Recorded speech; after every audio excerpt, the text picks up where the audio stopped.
If this tier list ends up with the first seeds in S, the second seeds in A, and all that, then I apologize. I apologize. I'm gonna put things in tiers, and I'm gonna describe everything and the reason why I like them or not. All right. It's gonna look something like this, the tier list probably, and then I can explain myself after. Okay. It's gonna look something like this, probably. I don't know anything about Furia. It's gonna look something like this, I think. Something like this is my guesstimation. Let's start with AL.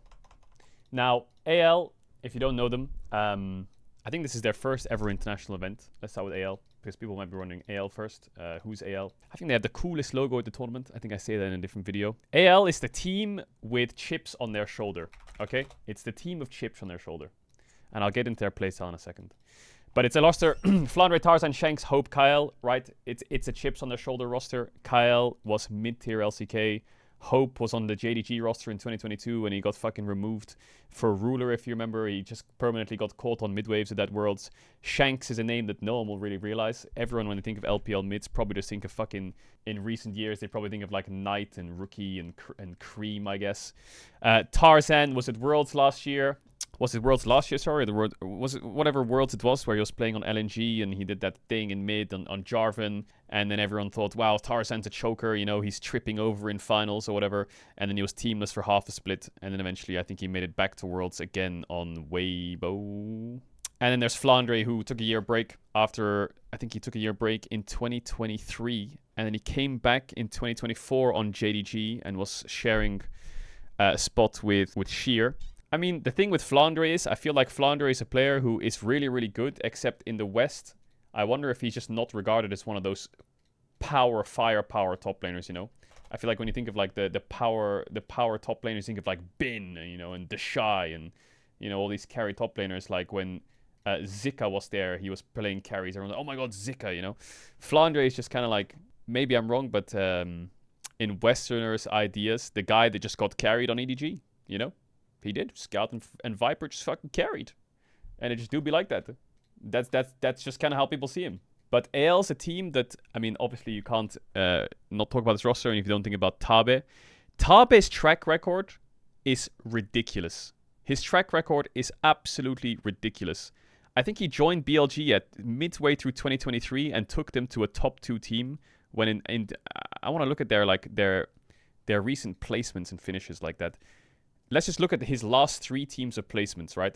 Tabe joins RNG in December 2020, yeah? What happened in 2020? They finished Demacia Cup in 1780s. They finished LPL Summer in fucking 9th place. Tabe joins, they win Spring Playoffs. They're going to MSI, they win MSI. They're going to fucking Worlds. Tabe, like, joins the roster, boom, turnaround. You look at BLG. Tabe joined BLG in March 2023. You look at March 2023 area, they're 5th in spring without him, I think. And then Tabe comes in, boom, 2nd place. MSI, 2nd place. LPL Summer, same year, 1st place. Tabe comes in. Every time he joins a roster or a team, the turnaround is crazy. You look at AL as well, the most recent example. So he joins the team and they're a 16th place team in 2023. End of 2023, this team is 16th place. The roster's all over the place. He brings in Kyle, Shanks, and Hope. They have Croco and Harry. I don't know if that was his roster decision, but he joins that roster. They finish 11th in spring. Then they level up again in summer. They finish 6th in summer. Then they make some roster changes and level up again and they finish 1st. Like, I feel like every time Tabe joins a team, he just elevates them to a point where the whole team is just going to be a top 2 team. Yes, he had to make some roster decisions as well, and I do think a couple of things aligned very well for him, whether it's his choice or not, with like Tarzan and Flandre coming in. And I'll show you what I think that AL was really good at. AL's a team, and I feel like you can see the impact Tabe has on this team in the way that the team plays the game. Because I feel like for me, and I'm going to say this as a preface, I didn't watch AL's games all year long. I think the best 2 games I watched were their 2 5-game series against BLG. The one in the upper bracket, sorry, and in the finals, which was, what is it, a 3-0 or 3-1. I didn't watch every single game AL played, right? This is my information and my bias coming from mostly the playoffs. But AL has a very interesting way of drafting where Flandre's champion pool is kind of weird. I feel like in the first time they played against each other in the upper bracket, is upper bracket here? Yeah, upper bracket. In upper bracket, didn't they first pick Yorick or something? They first picked Yorick. And I kind of sat there and I was like, what the fuck are they doing? And then the draft eventually like pieces itself together. Heavy playmaking mid for Shanks, whether it's Aurora or Annie. I feel like this guy is really good on mage AP champs. Playmaking jungler for Tarzan. Kyle engage supports. And that's kind of how you look at this team and you watch them play the game. I'm going to show you a team fight, right? I'll just show you random team fights from this game. Every time you play against AL, I feel like you can skip to so many fights and you're being pincered from 4 directions on a dragon. Random dragon, I'm gonna pull up. Their way of team fighting is insane. They will pincer you from so many different directions on every dragon fight, and you'll see this trend throughout the series where BLG just groups up and they're getting attacked from so many different angles. And then they end up in these amazing situations. Look at this dragon again. Look at how many angles you're being attacked from. This is what's beautiful about watching AL. You watch them team fight, they can come in from anywhere. Here, I think Kyle's about to just hit a monster engage. But they're being attacked from so many different angles, with so many different flanks, with so many different boom, trigger pull, boom, trigger pull. And their comps sometimes resemble this a lot as well. And they're either being very fast paced and on the right time on the dragon in terms of getting their engage and fighting you, or they're playing comps like Ryze and Pantheon, where if you click in any direction forward, they will just go on you. And this is where, like, I don't know if Lila was born from AL, but AL will just keep throwing themselves at you with comps that need to throw themselves at you. And you look at this game, I think I remember this game very well. You look at this game, AL Force, I think AL's actually going to die a little bit here. They're going to overforce a bit too much. But notice every time they make a play, they're 5-man. 5-man, 5-man, 5-man, 5-man, 5-man, 5-man. Every single time. Sion's ulting in before their Ryze ulting. Ryze is ulting in as Sion's ulting. Every single time they go in, they're going in at the same time. And even when things don't work, if their comp needs to play a certain way, like 3-man flank a dragon, or heavy engage with their pick comp, they will just keep going. I think this fight, they're going to go too deep and lose. But look at the game state. It's 3-6 in kills, and it's even in gold, okay? I'm going to skip forwards. They lost the fight. Okay, what do? They catch waves, push sides, and then there's another fight in mid, which they get engaged on, okay? Obviously, I'm going to start skipping through. And then they lose that fight. Okay, well, we're losing the fights. What can we do to win the fights? Well, to win the fights, what we need to do is we need to fight even harder. So what AL is going to do in a couple seconds is there's going to be a Herald fight, and they're just going to send it. Or they're going to engage on again, sorry. They're going to die. And then they're going to fight, and then they're going to die, and then they're going to respawn, and they're going to run out of base because their comp kind of needs to do this. So it's a fight. And now they're going to engage on mid because they need to do this. And they're going to fight again. And then as I keep fast forwarding and fast forwarding and fast forwarding and fighting and fighting and fighting and fighting, side waves don't exist sometimes when they play these games. And this is where, like, I feel like the Lila meme was born for me, because the second you click forwards or try to make a play, they will just send it on you. Now, this is a good and a bad thing. The good thing is AL does it based on their comp, and it works a lot of the time. I can show you another example in like the next 30 seconds where they'll, after this replay, they will do Drake, insta-fight Drake because they're already 5-man ready to fucking send it. They'll get a really good Flandre engage here. I think Sion's going to ult 2 of them and Q them both. Great engage, great fight. They'll win this fight. Then after the fight happens, they'll get Atakan. And then after the Atakan, they're already 3k up. And then after they come out of base, Ryze will push 1 top wave, or 2 top waves here, get some control, and then they'll instantly be looking for a play. You see this 3-man? This 3-man screen, this game, you'll see it like so many times where they'll just click, click, click forwards, click forwards, click forwards. Ryze is already ulting in. Sion's already like looking to either stop Ambassador or probably is ready if he had TP. Fight, fight, fight, fight, fight. Get a kill or die. And then base, push out waves, base, come out of base, and even as I'm in the replay, they're already making another pick. You see that? They're already they've based, they've gone back there, and they're going again. And then, after they've chased the Poppy all the way across the entire map, I'm gonna skip forwards a bit, and now they need to do Baron. How do they do Baron? Well, you have to get vision. Okay, how do we get vision? Well, let's click forwards, is what they say. Okay, how do we click forwards and they're in the way? Then I guess we just fucking hook a pink ward bush and just send it on the Leona. Because you know why? Because Sion's ready to ult. He's hooking in. Shanks, top left, is Ryze ulting behind. Flandre is flying in. And you'll notice this pincer happens all the time, I feel like, when AL plays. Or these very fast-paced picks where they send it. And this is kind of how AL will play at the tournament. And it's going to be fucking fun to watch, and it's going to be beautiful. And the reason I'm bringing all this up, and I'm kind of skipping a lot through it, is I think this is a Tabe thing. I just think it is. I think this is just a Tabe thing. Maybe it's his way of instilling coaching into the team. This is our draft. We're going to fight, and you're going to fight them to the death. And you're going to go in, and you're not going to let them fucking breathe. And that's the beautiful thing about watching AL.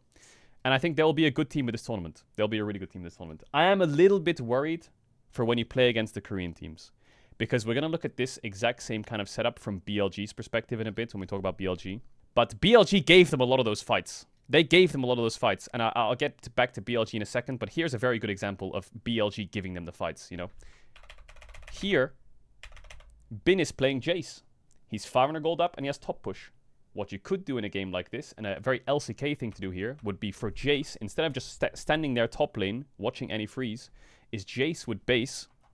And if this was Keen on Jace, or if this was Doran on Jace, whatever, what Jace would do here, I remember watching this game, is he would push top, he would base, he would open bot behind the Sylas with his 3 grubs, and he would be hitting bot tier 1. But what instead Bin does is he stays top. He stays top. He stays top. He stays top. He catches a wave. He stays top. He groups on the objective. Against Ornn, Wukong, Annie, he's grouping on the objective on Jace.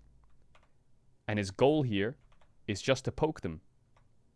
He's just hovering on the objective. He's just standing there. And eventually a fight will happen and Bin will get caught and they'll send it on the Jace. But if this was LCK, and I'm not trying to pinpoint this and be like, LPL always does this, they always perma group and fight. They do like to perma group and fight. But with 3 grubs, I feel like the LCK will be playing the game a lot differently. They will be herding you like sheep a bit. They'll be pushing bot tier 1. They'll be making you lose waves. They'll be forcing you to go on them. Then they'll back up a bit, you know. They won't get sucked into this fighting style. They'll be very like keeping you at arm's length, push and pulley, you know. Chovy will be pushing sides on Azir. Keen will be pushing sides on whatever the fuck. They won't give you these kind of angles. And I feel like one of the reasons why BLG struggled in this finals is A, I think their drafts were kind of hard to play into what AL wanted to do. And B, they kind of gave AL a lot of these fights. They gave them these fights. And to their own detriment, they lost these fights because of it. Like, I think there's, even in their upper bracket finals, I think, I don't know if I still have it open. In the upper bracket finals, I think they played Emilio in one of the games. And they in the game 5. And they walked up to contest a lot of these Drakes. Like, here's a comp, a very good example of a comp that BLG's playing. Where in my opinion, I think they outscale. I think Tristan Emilio will carry the game. Just let Tristan Emilio carry the game. They will carry the game. Just let them carry the game. But they didn't let them carry the game. They would contest everything, no matter what. And these would get, like here, for example. Here's a very good example. You're playing Tristan Emilio, you don't even have an item. It's second Drake, so they would have 1 dragon. And Emilio wants to base because he has no wards. So BLG say, let's not fight the dragon. But suddenly, something happens where they decide, actually, you know what? I'm going to cancel my base. And we are going to fight this Drake with a scout slingshot, no wards, Emilio. We are. That's going to happen. We're going to contest it. I'm walking up. And it's tough. And then they lose the game. Because they all die. So now my scaling comps just lost the game. An LCK team won't give you that. And that's why I think BLG lost to AL a lot of the times. Some of the fights that they were taking just didn't make sense. It feels like something changes in their plan. And they say, go. Like here, for example, Knight's probably TPing and saying, I have Proto Belt, just go fight. But On doesn't want to. And then On gets caught. And I can roll the fight a lot of the time. On gets caught. And AL get lots of kills. And they're all TPing in, you know. Everyone's like, we'll save this. Renekton's coming in. It's OP. We can fight, la la la. And the point I'm trying to get at here is, I don't know if I'm going on a fucking yapping train here. Is BLG just some of these times, AL, it looks amazing. They get these crazy flanks. They get these awesome fights. They get whatever the fuck they want. But I feel like it was given to them a lot of the time. So I need to see how it stacks up against the T1s and GENGs of the world. What I will say about AL, I talked about it already. Flandre, super flexible. He can do whatever the fuck you want. He can play carries. He can first pick a pocket pick. He'll play fucking Nasus. He'll play a tank. Tarzan's probably the best jungler at this tournament and best jungler in the world. Unreal. Shanks' style fits Tarzan really well, especially in recent games. He plays lots of heavy AP style champs, and he can play like roaming champs as well. He can play playmaking champs. He can play whatever the fuck you need him to play. The problem I have with AL is, will they show up? Can they get the job done? Because all domestically, all these playoffs, all these fucking regular seasons, all that shit, everything's going great. But will they get it done at the international, you know? It's the same flip side of, like, you know, the T1s of the world last year in Worlds 2024, where T1 should not have won Worlds 2024 at the start of that tournament. They looked kind of mid. Well, not kind of mid, but they did not look like anywhere near the favorites. But of course they won. They got it done, you know? And that's what I'm trying to say. T1 coming into that tournament were not heavy favorites, but they got it done. Now AL are coming to this tournament, and I'm excited as fuck to see them, but I don't want to see them shut down. I don't want to see them sit there farming and not taking dragon fights and drafting less playmaking and skewing engages and Tarzan being, you know, off these carry junglers and them trying to reinvent the wheel. Will they show up and fight? I hope they do. I put them in A tier. I think that they're definitely a top team in the tournament. I think they'll definitely do a lot of damage to the teams below them. I think this matchup for me, T1 AL, is probably the most hype matchup. How does AL style match up against T1? Which we'll get to in a bit. But that's my yap about AL. I think you should be really excited. As a Western fan, you might look at this roster and be like, who the fuck are any of these players? You might know Tarzan, that's it. But yeah, I can tell you their games will be bloody, they will be shitfests, and they will be fucking historic to watch. FlyQuest Koi, I feel like who's better? I don't know. Should we do we can do FlyQuest a bit, yeah. Alright, FlyQuest. I'll get to each team. A lot of people are saying these teams. I'll get to each team. I'm gonna slowly change the tier lists, I think, by the way. Like I said, I haven't done this too much.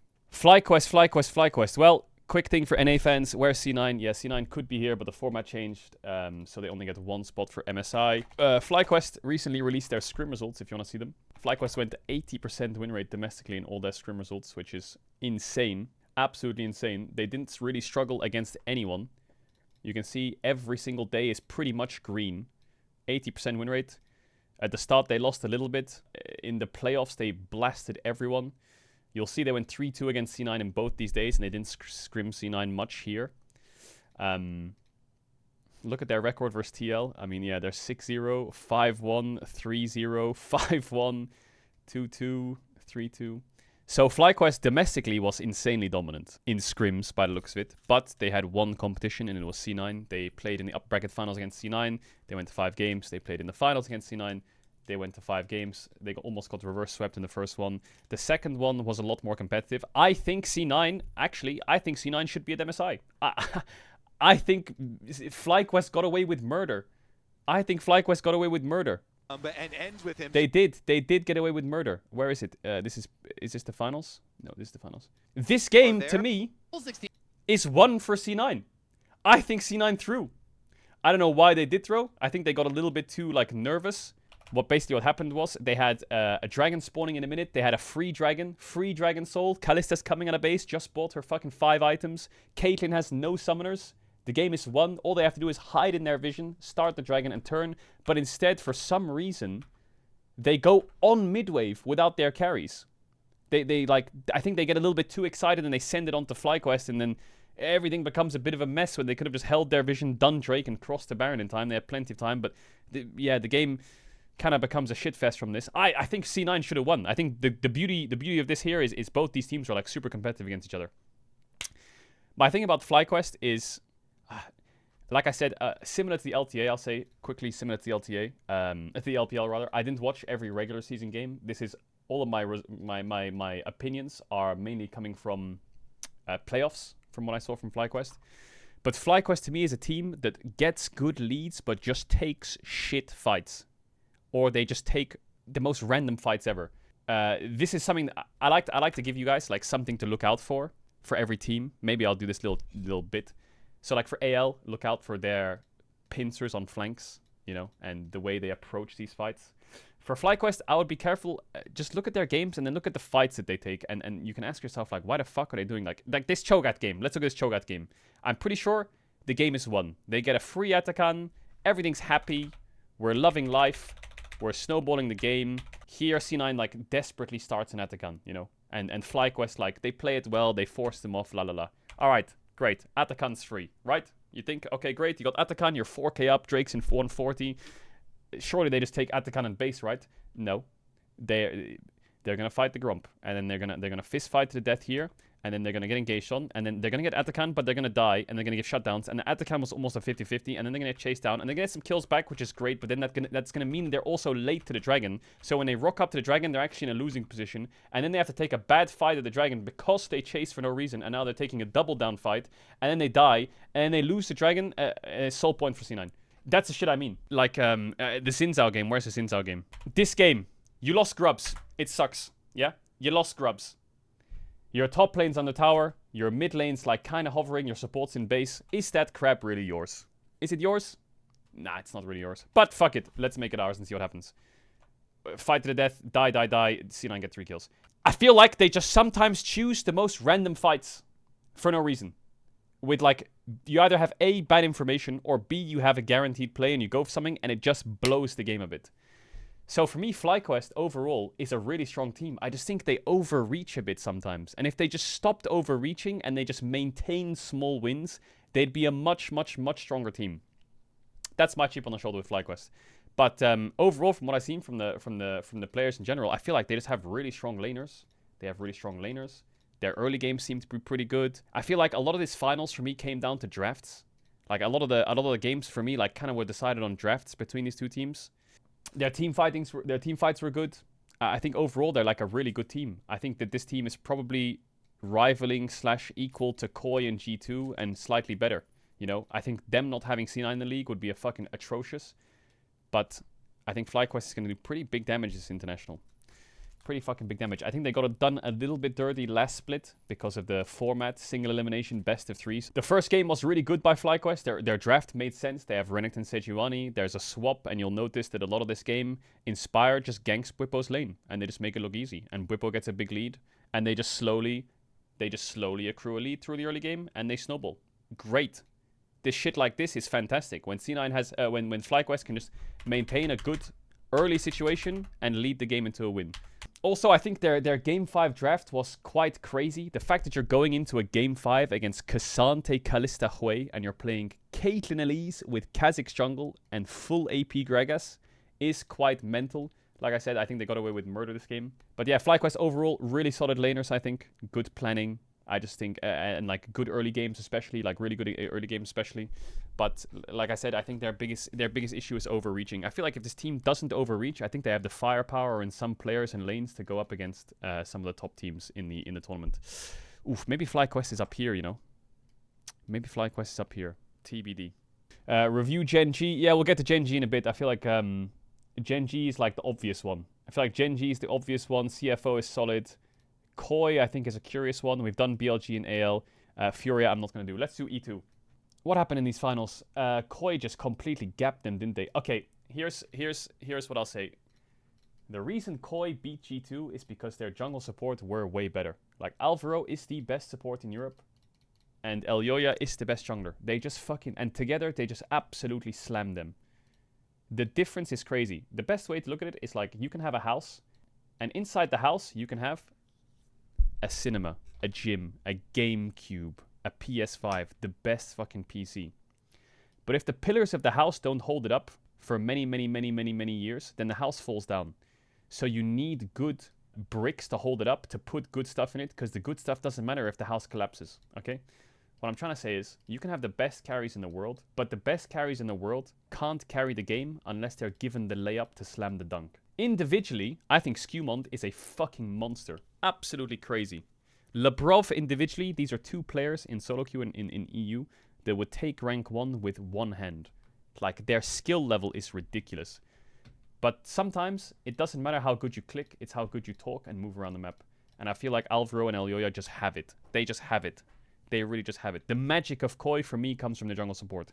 Do I think Broken Blade got gapped by Mirwin? No. Do I think top lane was like a big factor in the series? No. Did Caps gap Jojo Pyun? I think Caps did pretty good in that series. I think Caps had a couple good games where he was really strong. A couple silly mistakes, but he was really strong in some of these games. Some misplays in fights or whatever with fucking Tally and shit. But for me, it was all about support jungle. Like Supa, for example. Don't get me wrong, Supa, amazing player, god tier player. But when he's playing, was it Varus he was playing or Xayah he was playing? I don't know. He was playing a champ and he got like a quadra kill in top or something. And I'm happy that Supa did that, and he kind of fried doing that, and like his mechanics were great and shit like that, and he was really Supa Yushi this series, mechanically and individually in fights.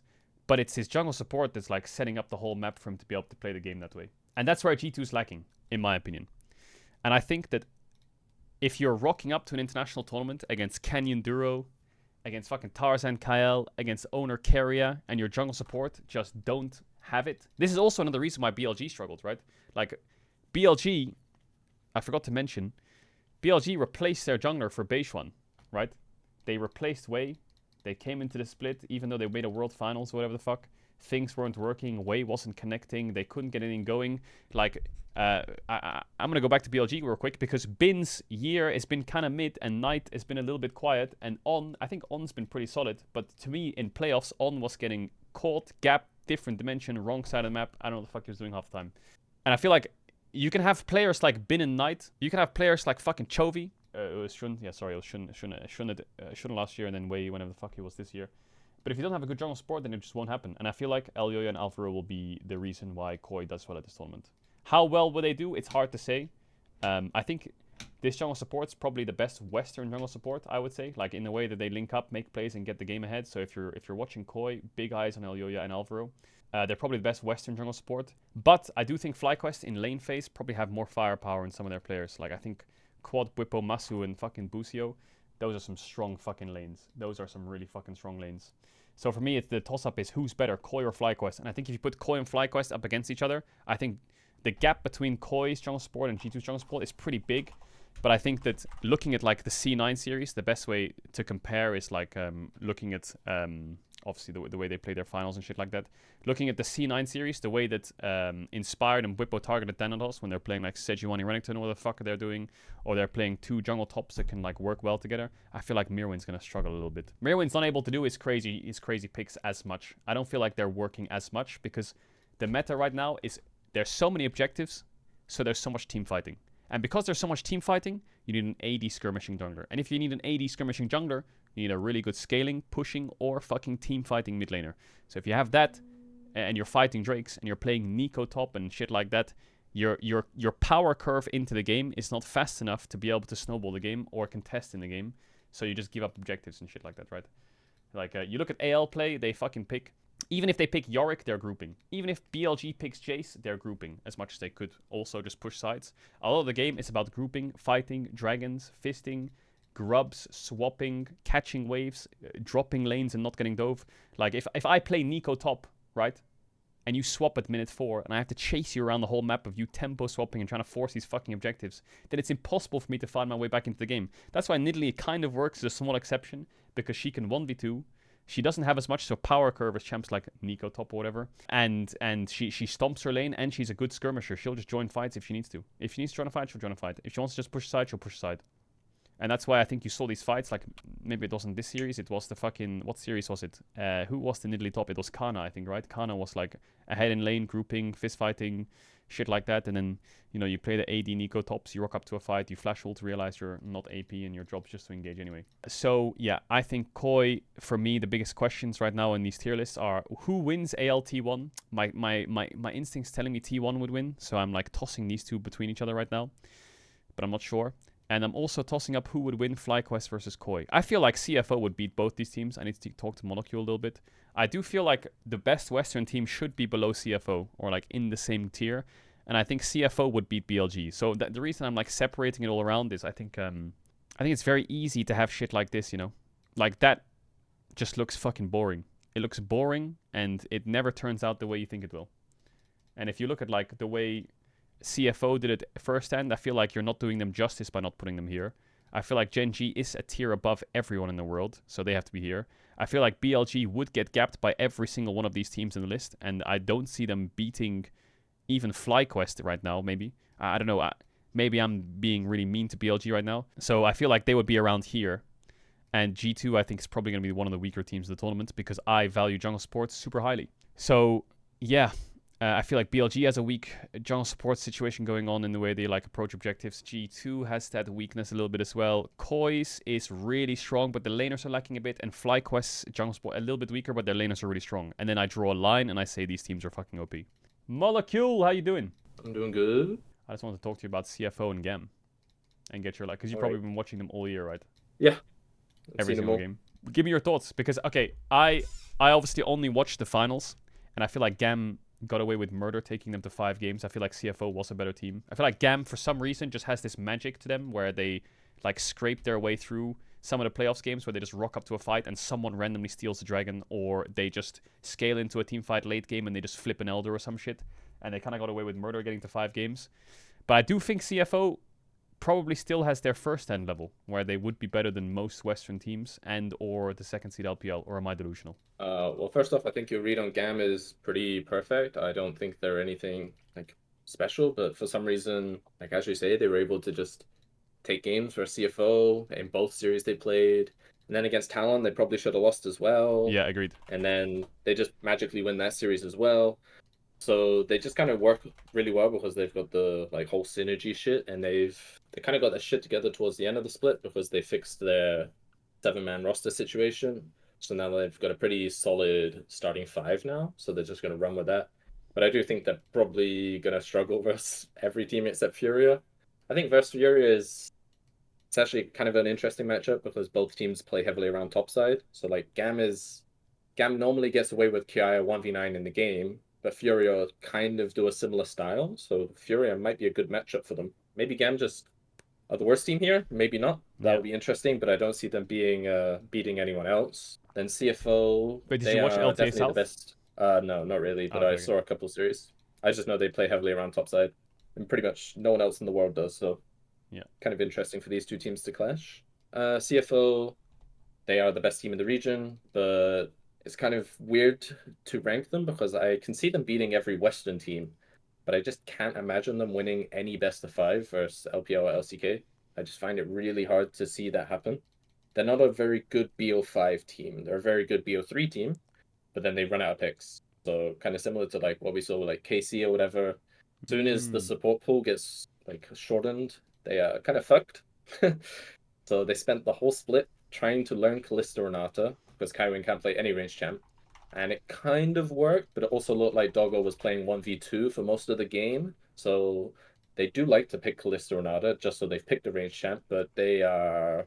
Yes, it's not a good level to it. So I struggle to see them beating any of the Eastern teams.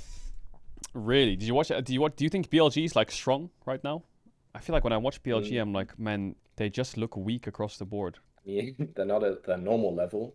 Yeah. But I don't know. I also think so. CFO is probably going to play driver only, or going to try and force driver. He's more like tanky the or tank what? guy. Yeah. Yeah, he's tank guy and he plays kind of like Baus. He like watches Baus actually. It's kind of funny, but he's probably going to get rolled by like someone like Bin. They probably have a better matchup versus AL if anything. But I could see BOG kind of clapping just in solo lanes. Which I think it's just a problem, but I don't expect them to be like getting a 0-3 by anyone. Because I feel like when it comes to tier lists and like strong opinions, it's very easy to like put AL GENG S, T1 BLG A, CFO B with all the E-Western teams, and then GAM C, and just be like, I think the first seeds are going to win, the second seeds will come second, and then the rest are kind of there. But I feel like First Stand was a good example of like top esports is probably going to be top 2, but then they fucking bomb out. CFO like climb super hard, and I don't know. I feel like if I do this kind of tier list, I'm just doing a disinjustice to us not having hot takes. You know, I feel like it's kind of boring for me to just sit here and be like, this is gonna happen. Is it a crazy hot take to say BLG just gonna bomb and CFO will be like good? No, I feel like if anything, AL will bomb randomly. I think that's more true. You're right, actually. On par for LPL. You're actually right. AL probably is the one that bombs. They just don't like because Tarzan chokes or something, and then they just don't show up and never fight. Yeah, BLG are playing against GAM, and this is, I guess, Knight's first series versus GAM since 2022, so he might get some flashbacks. Might start choking. BLG could Was lose. that Tess? It's possible. Yeah. Was that the fucking Jackie Love thing? Oh my god. Yeah. Could have a run back. Classic. But yeah, I think you're pretty accurate where you've got the teams. Pretty accurate? Okay, cool. What's your hot take then? Do you have a hot take for MSI? Hot take regarding any of the teams? Yeah, just like give me a something you're feeling could happen. I think G2 probably has a minute % chance higher than MKOI of winning a best of 5 versus a Eastern team. I don't know why. I just can't imagine MKOI doing it. It's just like unfathomable to me that they can just roll over an Eastern team. But at G2, they might just like all the cards align, all the stars align. Caps has a pop-off game. You can imagine the world, but for some reason I can't imagine MKOI doing that. Yeah, but that's the way it goes. I feel like KOI, like laners are kind of weak for the international, but their jungle support's crazy, and G2 is the opposite. I feel like their laners are kind of strong, but their jungle support's kind of weak. So when you put those styles against Eastern teams, like the team with weaker lanes against like the T1s or the ALs, I feel like they are gonna struggle. Yeah. Okay. Do you have any other hot, or is it just BLG being bad? Is that your only hope? I don't know. I feel like I don't know if I'm being mean by saying BLG's in a bomb. You know, there's a world where BLG just play good and they just an A-tier team. You know, but I feel like that's boring. So I want to like add some flair to it. But my Gotcha. question was about Honkyu. Is Honkyu's fucking crazy good or something? Isn't he? I've always read random posts about him being insane. He does have a little bit of a cult following where he's kind of overhyped, but it depends like where you're talking relative, because it's his rookie year and he is probably the second best mid laner in the league. He's probably worse than Fofo. But Is he behind in Emo or what? winter, no. Behind Fofo. Emo's way down there, yeah. Yeah, I was gonna say like what? Fofo's pretty good. He's not worse than Emo. But in winter, regular season, he was like pretty bad, and then in finals and then first stand, he was really fucking good, and everyone was like, "Whoa, he's really good." But then he comes back, and then regular season, he's okay, but then he starts to tail off, and then he had a pretty bad playoffs. So he's kind of up and down a lot. He's a very streaky player, but he's good. He's very good in lane. He's very good at like taking resources. He's like a mini Chovy in the way that you can tell he just only watches Chovy VODs, where he's like permanently going to sides, permanently wants to win lane, doesn't really want to fight. It's like an early like 2020 version of Chovy or something like that. But he is a bit of a griefer in team fights. So if there's like an angle to go in, he's just gonna send it. Sometimes it works and it's like magical, like in the finals. But then other times he solo loses games by just playing his ear and just going for the shuffle and just griefing the game. So that happens too. Classic. But Interesting. yeah, he is a big Chovy fanboy. His pop points stance is the same as Chovy one, the pointing one. He copied Chovy's. Oh, where he does like the mega fanboy. Yeah, where he like points to the Just camera. like point into the camera. Yeah. Mega Chovy Straight fanboy. up fanboy. Yes. He's 17 though. He's fucking young.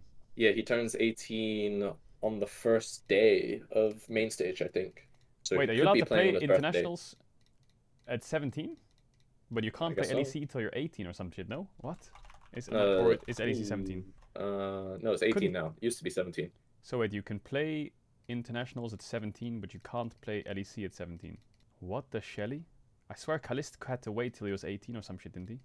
Yeah, he did. It was 17, and then they changed it to 18 the year Kalist was ready. Oh, it's EU laws. Okay, I see. It's because of Germany. Okay, cool. Yeah, Thanks for the rundown. Anything else you got for CFO Gam, or thoughts or feelings, or like they're gonna do this, I can feel it?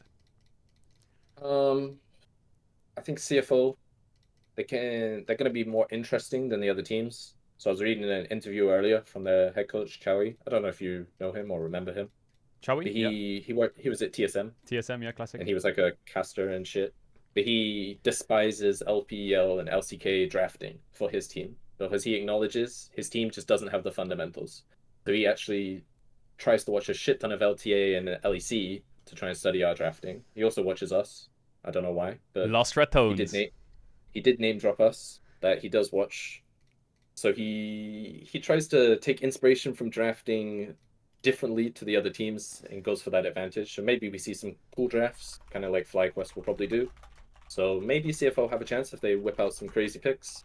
It'll probably be from Rest, if anyone, but Honkyu played Camille mid. He plays whatever the fuck he wants. Camille mid? When did he do that? What? Yeah, he had a fucking Caps moment. They were in the middle of draft. He was R5, and they were like, oh, Akali is looking good? Or like they were reading down the tier list, and he's like, nah, I want Camille. And everyone was like, what the fuck? Oh, wait, this was in their playoffs game 4 against... Yep. And then he's in Champ Select asking Driver what runes and shards to take. So degenerate. Respect. Yeah, he just slammed it. And Respect. he was pretty good. But then other people were just like, the draft is unlosable no matter what he picks, so just play it anyway. Damn. Shen, Lilia, Camille mid. Junjia still smurfing, as always, or? Yeah, he's still the best in the league, but I wouldn't say he was very good this split. He's kind of changed this year. Whereas in PSG, he had Maple just running the show. But it seems like he's had to take on more of a leadership role this year, so he's not as crazy stat-wise, but he's still the main player for the team and like the best player in the league. Yeah. Even though he's a bit worse, I guess. But Doggo's the second best. Yeah. Okay, cool. Who's the weakest player on the team? What do you say? Is it Kaiwing? Maybe. I don't know. I guess Rest. I think Rest is bad. If they sub him in, it doesn't look good. Okay, cool. All right, thanks for your updates. Big shout out to Molecule. He watches a lot of the APAC region. I think he used to work for GAM as well. I'm going to call up Apples right now, who's the coach for KCORP, who has something to say about Koi in G2. So we'll have a little chat with him. Big shout out to Apples. He always hovers in the stream. He's a homie. We always like talk to each other every now and then about different picks and shit like that, which is cool. Hello. Hello. Hello. Yo, how you doing, Apples? Now I'm stressed. I'm scared for my life. You're scared for your life? Why? Reddit. Oh, you're scared of getting clipped? Why? Do you have a hot take or what? No, I don't think I want to flame anyone, honestly. It's a region thing. Because, for example, I think the ratings are pretty accurate. It's just that as a region, especially in spring, it got a bit, how do I say it, a bit bad in the region. You mean like LEC? Yeah. Like everyone, like the practice was worse, or like people slacked, or what? The thing is, our scrim win rate was still very high, and we could just do random shit. And we win. It's just how people played on stage, you know.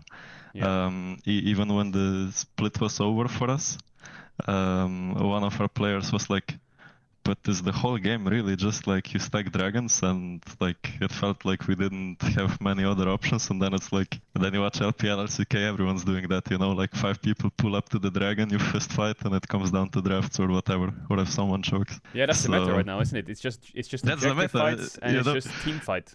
Yeah, everything in between is just like basically, because I was doing a lot of the scouting. It's like when you see G2, for example, Caps is gonna come to the same lane as BB to gank the lane, and then BB will go away, you know, or they TP to one lane and then the other guy goes away. Everyone's like, wow, that's crazy, and they got picks like that in LEC, you know, and it's like a concept. Meanwhile, in LCK, probably are just basics. Yeah. So you're saying we're lacking behind a little bit against the LCK? I think LCK is gonna fry us, but I think LPL is beatable.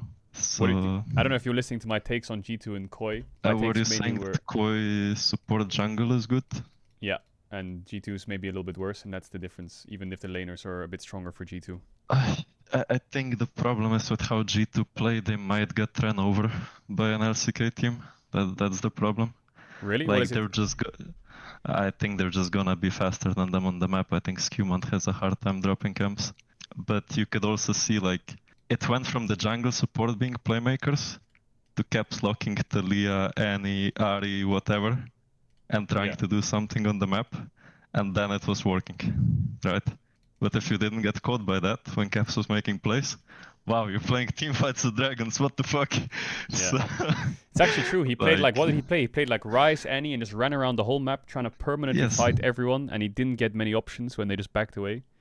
And jungle support weren't doing it, kind of. So he was like, it's almost like he just took it on himself to say, fuck it, I'll just sack my lane and try and fight.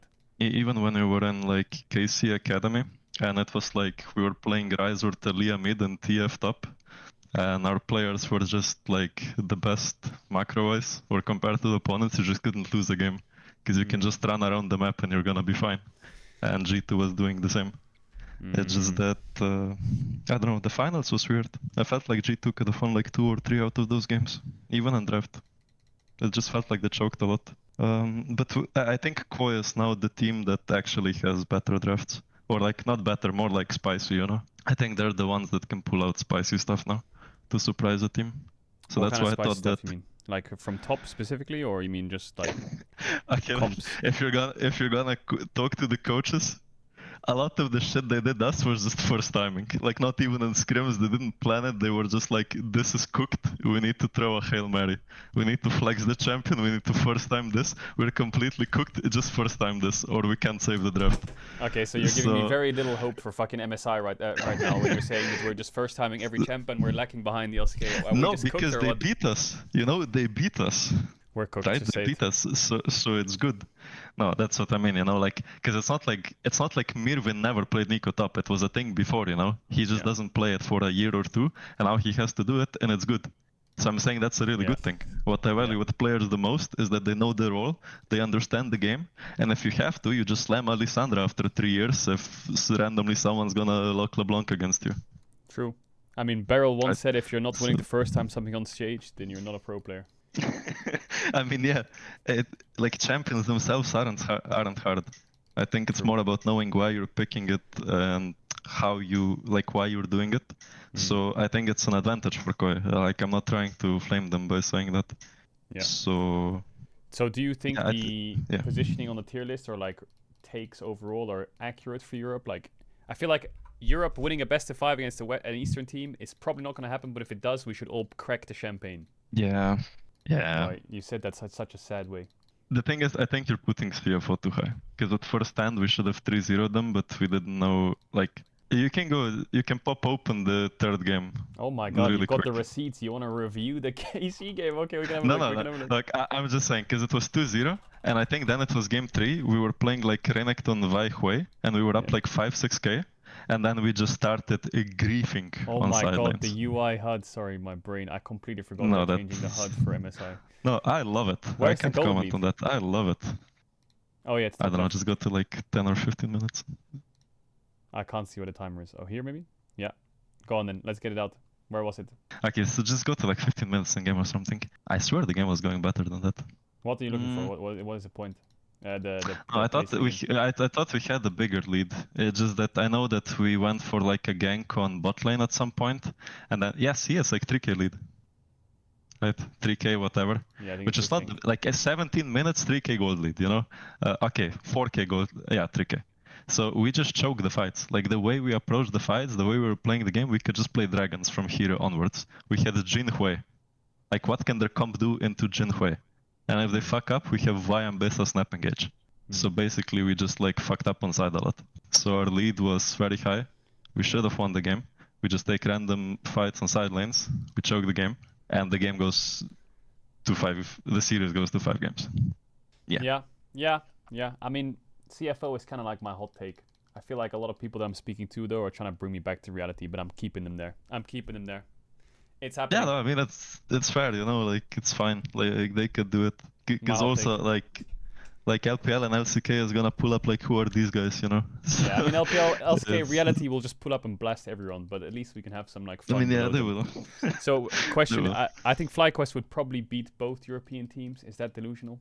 I mean, I watched the finals, and I think that what I want to say is that FlyQuest actually understand the game, like what they're supposed to do. But I also think that Loki, or like maybe even C9 in general, were also quite smart. Like if you saw how Loki was playing sidelines, he just saw the future. He knew every time they're attacking him on side, he was sitting at his inhib to not die. So I think NA was playing at a pretty high level in the finals until the fucking game 4-5 throws happened. I swear that was the most depressing thing I've ever seen. Kha'Zix, like, that was the most depressing shit I've ever seen. But then Lost Retones made it up the next day. That was hype. Hell yeah. Yeah, Hell I think yeah. the drafting was a bit sketchy, but the gameplay was really solid, actually. Yeah. I remember one time... No, I don't think I can leak it. But Okay, no basically, we were playing a champion scrims, and then one player said, there's no way we would ever draft this is a shit champ, no one plays it. And then NA locked it game 5 and won, so fearless, baby. Fearless, baby. Bro, fearless is fucking fun. Alright, thanks for your insights, bro. I appreciate you jumping in. Chat, say thank you, say hearts to apples, and yeah, bro, I'll catch you later. Okay, it's kind of fun to talk to people. I feel like it's like listening to me yap endlessly probably gets a bit tiring, but I like to involve other people. But it sounds like the reason I want to bring other people in is so you guys get like insight onto what people of experts of the region think, you know. Like, I'm not an expert on the APAC region. I do watch a lot of LEC and I said my opinion, but you know, I thought maybe my opinion was a bit delusional, so I just want to fact check it. So FlyQuest, I'm actually like, the sentiment I'm getting, and like maybe I'm getting a little bit too hyphy here, but I feel like FlyQuest is gonna do something good. I feel like they're gonna do something good. I feel like they're gonna do something really good. So I'm putting my eggs in the FlyQuest basket right now. My main thing right now is, am I doing BLG dirty? The two teams that I need to talk about still are T1 and GENG. I'm gonna get to that now. Anyway, so before I get to T1 GENG, which are obviously the two favorites of the tournament next to AL, I would say like there's definitely a gap right now, in my opinion. Whether regardless of whether I put BLG in B or A tier at the end of the day, these three teams are definitely the core. The AL, the saddest thing about this whole thing is we couldn't watch T1 play against GENG because there was no finals. If we could see that series, we'd have a way better understanding of how good these teams are. But we didn't get to see that. And then AL is just a big question of how are they going to perform at an international. Bro, Vedi's takes are hot trash. He said last year Mad would make it to quarters. I'm pretty sure Vedi put every European team making top 8. That is I don't think he meant it literally. He put every European... He put Fnatic, G2, and Mad all in the quarterfinals. And now he writes lol. Like, you guys have to take sometimes... VEDIUS takes, you have to... Bro, he puts in his pick'ems, he puts G2 will fucking... Or Fnatic will win the whole tournament. He puts them G2 Fnatic finals, Koi semis. Like, his pick'ems are that, you know, fucking Humanoid and Raz are gonna get the most kills. Don't listen to Vedi. Don't listen to Vedi at all. This motherfucker says he ruined my pick'ems. Bro, take it as a learning lesson. Don't fucking copy his pick'ems. What are you doing? What are you doing? That's the stupidest thing you could ever do. Why copying VEDIUS' pick'ems? He's the ultimate... VEDIUS is the fucking... The guru of ragebait. He's the one that started it all. Before ragebait even existed, VEDIUS was doing it. He was ahead of his times. For context, HLE was 2-0 up against GENG, and GENG reverse swept them to get to MSI as the first seed. And then HLE went on to lose to T1 the day afterwards, which is absolutely crazy to think about, that they were stomping the whole regular season next to GENG, and then they are the first stand defending champions, and then they didn't make it to MSI. We'll get into how they didn't make it a little bit later. So HLE won game 1. Mickey Mouse Cup. Oh, this is the game that went for like 50 minutes, and GENG threw, then Hamolive threw, and then GENG threw. Okay, game 1 is not something to really look at too much, because one team throws, the other team throws, and then one team throws, and then GENG throw, I think, by sieging the base before Elder, and then Hamolive get Elder. Here, I think the game's won for GENG already, but it's 40 seconds till Elder, and then Canyon fucking trolls. I don't know what he's doing, he just completely ins it, dies, then Hamolive get Elder, even though Chovy's taking fucking 3 inhibs. And then when they get Elder, GENG could just give the base a little bit, but instead of giving the base, Chovy like walks up and dies to Varus Q and Rumble Ult or something, or Azir and Rumble Ult. And then suddenly GENG lose the first game, when the game was completely won. And then the second game was Draft Diff, wasn't it? It was the Camille Ari game. Oh, it was the level 1. It was a crazy level 1. I think GENG here wanted to split the map bot. I actually liked GENG's draft here. I'm completely clueless. They wanted to split the map bot GENG with Ezreal, Karma, Sion, Trundle into Kalista Renata. And it was going to be a complete free win. But they actually warded here Hamolive. And I think GENG's intention here is very good, of some kind of like split map. Great split map situation. But they don't expect Hamolive to retake. Chovy dies. Ezreal loses his summoners, I think. And now the Ezreal Karma lane is weak, and GENG does not get the late invade, and Trundle's late to his clear. So this game, I think, from draft, GENG level 1 should have won. But Hamolive completely fried them, and now they lost the whole level 1, and the game's a lot harder than it should be. Chovy this series was playing really well, I think. I feel like Chovy every series was playing really well. The main thing when it comes to GENG is they have 5 of possibly the best players in the world in their roles. Their macro is... if you think of like athletes and you're like endurance, agility, stamina, strength, out of 10, GENG just has everything out of 10. I mean, they're pretty fucking flawless. They went 18-0 in the regular season. It's fuck, man. I wish there was a final so you could see a little bit more. They beat Hamolive in a reverse sweep, which is great. I think that one of the weaknesses of GENG, if there is any weakness, to the shock of absolutely nobody, is their bot lane. Duro is a melee merchant. Yeah, Duro is... I mean, I feel like Duro and Delight are both melee merchants, and carry as a melee merchant because the meta is melee champs, or it's Lucian, Nami, Lulu. That's it. That's literally fucking it. TLDR, I feel like Ruler and Duro have been... not underwhelming because they're still world class, but definitely sometimes a liability. I was looking for a clip of Ruler because I feel like Ruler has gotten caught on midwave a couple times, even in the regular season against teams like Fearex was the specific one, against KT. There was times when I watched Ruler and he's getting caught on midwave, or they're just losing their lane, you know? They're picking like matchups which are kind of even bot. Like they're playing Zeri, Lulu, Lucian, Nami, or whatever the fuck, and they're a little bit behind, or they're losing a little bit. Or, you know, Duro makes a mistake and dies, or something like... It was when he was playing MF. BO3 versus Hamolive, was it against Hamolive? Yeah, I feel like they have this tendency where they're either getting caught a lot, they're losing their lane, or they're just a bit disconnected. Was it happening in the finals? I mean, I think you saw it a little bit. Ruler was a little quiet the first 2 games. Viper was like taking the show, but then Ruler on the Kai'Sa game 3 was like suddenly back in it, you know. And then game 4, I think he was playing, what was it? Oh yeah, Senna, and this was their Senna TF Cho'Gath. And game 5 he was playing Lucian Braum. And this game they played super heavily around bot. I think this game they were also struggling in bot as well. The Lucian Braum, I think the matchup's probably a bit hard. But if I could ever pinpoint one weakness for GENG, it's definitely their bot lane. Like, this game was pretty hard. I thought this game that they would lose and they'd have to play against T1 the next day. Somehow GENG won this game, and I think it mainly just comes down to their draft. And the beauty of GENG sometimes is their drafting is really strong. Even when I watched this game myself, I thought GENG lost the draft because I thought the Jace would... like HLE's comp just makes more sense. They have like winning lanes, they have winning 3v3s, they have strong pairings, they have like Jace Lilia together, they have Zyra Rakan together. Whereas GENG's comp doesn't really have that strong pairings. Like Lucian Braum into Rakan sucks. Zoe didn't really get it. Wukong with Zoe, don't really get it. Where's the Ahri? Where's the Annie? But as you watch this game, you slowly realize that their contest on midwave is extremely good. Their objective contest is powerful. And there's a break point in this game where I feel like GENG just get 2 items and then Zoe just carries the game. And she just permanently pokes and pokes and pokes and pokes and pokes. Yes, there's an argument to be had that Peanut's smites were fucking shit this whole series. Every time you watch Canyon, and something that I like to, you know, when I was trying to help Velia improve as a jungler, is I feel like there's junglers who have insane pathings. There's junglers who have insane mechanics. There's junglers who have insane champion pools. But the one thing that Canyon has, that I think Tarzan has as well, is they're just creative. And they just sometimes break the bubble of what should happen. And they will, for example, they'll overstay and sit in a bush for a minute.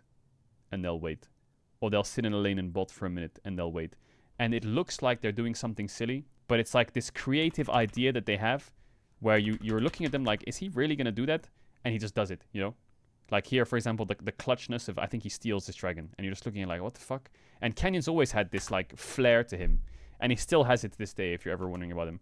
He always just has this flair where he's like, it's like the best way to describe it is, how the fuck are you getting away with it, you little rat? And I say it every time. I don't know how many times I've said it in the regular season, where Canyon just does something to break a sequence, you know? You've got mid push into bot. You're gonna go for their bot tier 1, but Canyon, you know, an example, like you're pushing mid, you're pushing bot, you're moving into a tier 1. It's an easy sequence. It's a fucking textbook play, but Canyon's just here somewhere, and boom, he chunks your AD carry and the whole play's done. And he does this. He does this over and over and over. His individual play throughout the regular season definitely was a little bit rocky. I feel like if I have to attribute any jungler's regular season specifically that was like insanely good, it was Owners. The problem is T1 wasn't really winning that much in the regular season. Obviously, they still finished top 4, but it's not like the regular seasons of old where T1's like stomping the regular season. But a lot of the wins for T1 in the regular season, especially the start of the regular season, was Owner. I feel like there was an argument to be made in early spring where Owner was probably like the best jungler in the league, and he was completely hard stuck for the whole fucking first 5 weeks or something of the regular season. He was absolutely trying his hardest to carry dead weights. Towards the end of the regular season, I feel like T1 as a whole and Owner was like struggling a bit. But then in playoffs, and you'll see it in the Amalife T1 series, like Owner and Doran just ascended to these fucking gurus. We'll get to it in a second. But anyway, Canyon has this flair. Chovy's the best mid in the world. Ruler he's fucking Ruler. Keen is fucking Keen. These names are just fucking names that echo through time, especially the 2020s of League, of like god tier players, you know. And GENG have assembled them. Like I said, only weakness probably through bot. There was a game even where Chovy and Keen were playing Renekton and Aurora, and they said like, what if we just fucking swap champions last second famously in their comps, and I'll play into Galio, you play into Gnar. The reason they're so strong in drafts is because they can do anything. You know, there's some teams that their top laner doesn't want to first pick Gwen, or their top laner doesn't play Rumble, or their mid laner is not like a big Ahri player or a big Talia player, or their jungler maybe doesn't prio Pantheon. The fucking problem with GENG is they play everything. Everything and anything. You just name it, they will fucking first rotate it. And that's the problem. You have to ban Gwen, you have to ban Azir, you have to ban Pantheon, they'll first rotate Rumble, they're gonna get Ahri, okay, game 1's cooked, okay, let's go game 2, and now they're gonna get this. And it only gets better as the Sphereless goes on. Like, the Zoe, I think it was a 5-pick Zoe here or something from GENG. I was like, is this really going to win you the game? It won them the game. Here, they saw the whole draft, and then Chovy says, pick me Zoe, you know? I feel like GENG is at a point where they're so high caliber everywhere, and they play kind of everything, that's why I put them as the favorites for the tournament. It's impossible not to go against the norm of GENG, you know? The only hiccup they've had, really, is this series, and one series against KT that they almost lost. 18-0 regular season, 3-2 in playoffs against Hamalife to qualify. that's kind of the only evidence you have of them, you know, that they're winning every game. I feel like Humble Life, small chip on my shoulder. Just give Zeus the Jace, please. Just give Zeus the Jace. I feel like if Zeka just had a bit of a bigger champion pool, they wouldn't have to put fucking Jace mid here. But you just first picked the most OP top on the patch for the fucking best Jace in the world, and then you fucking pick Gnar. You fucking pick Gnar. If Zeka's champion pool was a bit bigger, I feel like they could have had it. Just give him the Jace. T1, T1, T1. So obviously that's why GenG's S tier. I feel like a lot of these tier lists or analysis, when you watch GenG, they'll probably just glaze the fuck out of them. It's just going to be a glazing session, and I'm sorry, it just has to be a glazing session. There's rarely been moments throughout the regular season where you're like, is GenG? Nope, they're not. Is Gen? Nope, they're not. No, they're not going to lose, don't worry. Everything about them is just insane. So they're S tier. So we've done GenG, we've done AL, we've done CFO, we've done FlyQuest, we did Koi a bit, did G2 a bit. BLG, we went through a bit. I'll give you more reason on my hot take. Gam, we did a bit. Last one is T1. The biggest question you should all be asking yourselves is, wait, T1's here? Yes, they are. Yes, they are. T1 is here. How the fuck did T1 get here? Nobody knows. T1's the team that you doubt them and then they fucking kick the door in and the plot armor just fucking makes it happen. Or they're the team that's just always the favorites. For context, this is the LCK round 1-2 standings, which is basically spring split. T1, not bad. Not bad, you know. But you also have to understand the context behind, oh, well, Caedrel, they're only 3 wins behind Humble Life, and surely it's not that bad. It was pretty bad. Look at T1. This is the end of the regular season. They lost to Humble Life 2-0. Yeah, they lost to Humble Life 2-0. Humble Life just won the games. I'm not going to go through them. Then they lost to Nongshim 2-0. End of the regular season. Nongshim was the 4th place team. And you're sitting there and you're thinking, oof, I think T1's kind of cooked. I think T1 is kind of cooked. You know, KT might be able to beat them. They lose game 1 against... I'm just giving you the context. KT beat them in game 1. BDD is fucking frying. They're doing really well. You know, KT's on this miracle run where they're actually contesting against T1 pretty well in this series. T1 obviously won. It was a big series by Guma and shit like that. Guma's growth throughout the year was insane. I don't know what happened, but Guma went from being this guy who was being subbed in and subbed out, forced to play Ezreal, struggled on Corki. I still didn't like his Corki against T1. To just coming back and playing his champs. I'm going to play Xayah. I'm going to play Jhin. I'm going to play Jinx. I'm going to play Ashe. I'm going to play Varus. I'm going to play fucking MF or whatever the fuck. And then he went into his groove, you know? And then T1 starts picking these combos in bot, you know? They start picking Xayah Rakan. They start picking Kalista Nico. You know, they start picking these Lucian, Nami, Lucian, whatever the fuck, Bard lanes. And it just looks like they're back in their groove. They're so back in their groove. But when I watched Guma in early winter split, I don't know where it was exactly, where he was playing like Corki and stuff. It was horrible to watch. It was against GenG. He was playing Corki. He was trying to fit the bill. His account, the reason he got benched was he didn't play Ezreal and Corki and Kai'Sa as much. So the meta was like not great for him. I don't know if the solo queue's reset or whatever, but he goes into solo queue, plays fucking 36 games of Ezreal. So he goes on his other account, he plays 100 games of Ezreal. What if I told you he did all this Ezreal practice and he doesn't have a single Ezreal game this split? Zero. Oh, he has 1 game. He lost. Oops. He has 1 Ezreal game this split. He was putting all this work in to try and become like the player that T1 need, because they don't play Ezreal, they don't play Kai'Sa, they don't play Corki. Oh my god, I must practice this really hard. Practiced it really hard, came back, played Ezreal, said, nah, fuck that shit, I'm just gonna play my champs. And when you go into the groove of playing his champs, I don't know, it looked like Guma of old, you know? I think Guma's best ever split was one of the MSIs, 21 or some shit, where crit ADs were like the meta, or, you know, pushing bot lanes, or Jinx Aphelios, and that was his groove. And I feel like the bot meta now is, it's Lucian heavy, it's Xayah heavy, it's Jhin heavy. Varus, I think, is slowly falling out a little bit because the meta is shifting into, well, it's not shifting into, it already is. It's Ahri Vi's, it's Annie Wukongs, it's fucking Pantheon Rises, it's fucking Xin Zhao Gallios, and Varus against those champs, against Gwens and Rumbles and whatever, not that good. So it's only the really good Varus players that are still playing Varus, like Viper and Guma are still playing it a bit, but it's slowly, I think the LPL dropped Varus quite hard. So Guma's growth, I feel like T1 hit this position where Owner was carrying them through the regular season, early season especially, and then Guma and Keria slowly came back towards the end of the season and the playoffs to really lock in. Faker's been alright, you know? Faker's been really solid.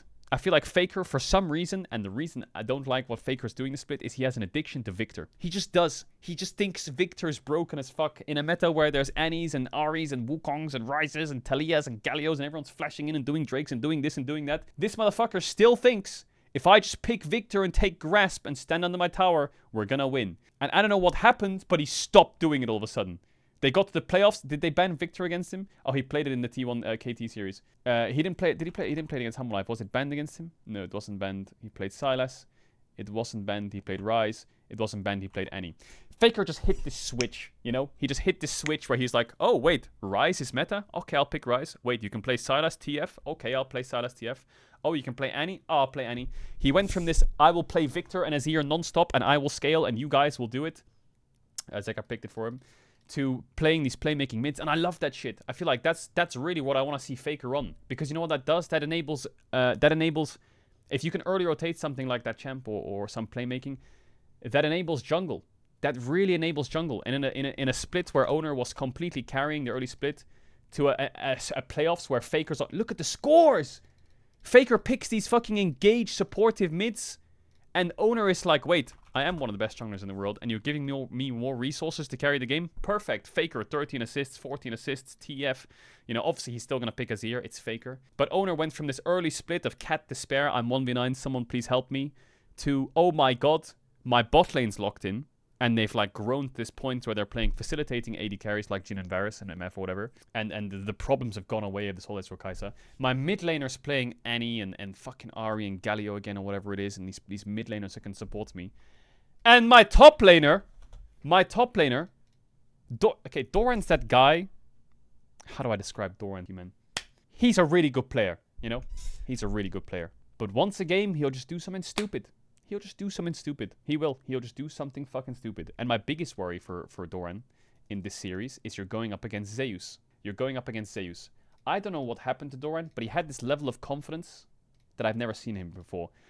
Doran's a very emotional player. If he thinks he's bad, he'll get in his own head and he'll believe he's bad and then he'll play bad. If he thinks he's good and he believes he's good, then he'll play good. And that snap change happened almost at the exact perfect time. Normally when I watch Doran play against Zeus, I've seen this matchup about 100 times. Zeus gets counterpick, Doran picks a weaker champ or a team fighter like Gragas or Ornn, or he's playing a weaker laner. Doran sits under his tower, he's losing the lane. I'm just going to show you something that encapsulates the turnaround of Doran. And it's the first 5 minutes of his lane phase against Zeus. Because the camera will pan there. He plays Gwen into Jace. He's playing versus Zeus's Jace as Gwen. I've never seen... And I wish I could give you more clips to show you every lane phase of his. I'm just going to put this on X2. And every time the camera goes top, look at what Doran's doing. I've never seen Doran, this is before he died to Krugs as well, by the way, play so aggressively in a lane in my life. I don't know if this is just a Gwen matchup, but I feel like I've seen Doran play Gwen and he doesn't play like this. I witnessed Doran. Oh, this is after he died to Krugs. Oh, he died to Krugs against KT. He played so aggressively against Zeus in this matchup, to the point where I was like, oh, maybe this is like a good matchup for Gwen. He will just be permanently dashing in. Normally when I see Doran here, if this was old Doran, and I wish I could describe better, but I'm trying my best, he would tank that Jace Q in the face, he'd get Hammer Form swapped on, he wouldn't dash in time, he'd get auto-attacked, and he'd have the base right now, level 1, you know? But I thought this matchup, and I'm seeing Doran play this lane live, and I'm like, what the fuck? He's farming well, he's actually trading super aggressively into Zeus, he's constantly dashing forwards, he's playing like he knows something Zeus doesn't. See, now old Doran would look like that, but he'd die. And he'd play these skill matchups, and he'd play the lane with this false sense of confidence, where you think that he's winning, but he's not. He's completely bluffing, and if you call his bluff, he's just gonna die. But this whole game, even though he lost Flash there, you'll see him always trade into Zeus so aggressively. Like here, again, he's half HP. Old Doran would dash away, he has no Flash. New Doran dashes in, goes forwards, trades, walks up, auto. This pause sucks, Zeus doesn't Flash in the end. My main point here is I feel like Doran's confidence level has changed. You can see it in the way he lanes. You can see it in the way he team fights. You can. This series, the only reason T1 won Game 2 was because of Doran. Doran single-handedly created so much space in this entire game. Faker was fucking completely inting. Doran was single-handedly holding the whole game together. I wish I could show you some fights, but Doran is doing everything by himself this game. Everything. Every fight is losing. Every single one. Humble Life is winning every fight, but then Doran rocks up. And Doran kills both their carries by himself, single-handedly, 1 versus 3. Faker and Guma don't need to do anything. Just let him do everything, you know? Okay, I'm not chat. I'm talking damage here. I'm talking damage. Yes, I know Carrier completely smurfed his Poppy ults. I know. He hit Poppy ults that Poppy should not be ulting. There's one Poppy ult in particular that he hit that I think is the most disturbing Poppy ult I've ever seen in my life. I can't remember where it was, but I think he like is in this bush and he ults and he flash ults and hits 2 people and they rush Drake. Maybe it's the next Drake. I'm talking in terms of damage dealt in fights, you know. I don't want people to be like, Carrier was playing really well this game. I know I'm going to get to Carrier in a second. But what I'm saying is Faker and Guma didn't have to do damage. They didn't have to. Doran will go in by himself and he will kill them both for you. And you can just, like here, he will just kill Viper. You don't have to do anything, Faker and Guma. You can just chill. I will do everything on the backline. I will kill both their carries and I will just carry the fight. And that was Doran. It was either kill both their carries and carry the fight, or it was like, I think it was an Atakan sequence where Doran's fighting in bot in between 2 towers. It was here. This one was the most notable one. So Carrier knocks away the Victor. And there's this massive fight in bot, right? Where Hamalife like is just playing it. Guma's dead, 1k shutdown. Meanwhile, in the 1 versus 2 of both of their carries, Doran is just holding... I know he has Ocean Soul, but he's holding them both, pushing them both back. And every fight kind of looked like this, you know? Doran was just dashing in, dash in, dash in, dash in, dash in. And his level of confidence just feels different. And I hope he continues with that level of confidence. Because if he does, I feel like T1 can have a really good shot at this tournament. But if he loses that sense of confidence, then I think T1 will be in trouble. But Doran just hit this groove. He just hit this groove. And he needs to hold that groove. He really does. So for me, the biggest toss-up is, and I hope you've understood a lot of the things here. FlyQuest, insane laners. Trying to say, I'm not going to lie, I love Doran, but I'm very worried about his transition to internationals. Yeah, I mean, that's just how it always goes, isn't it? Doran in...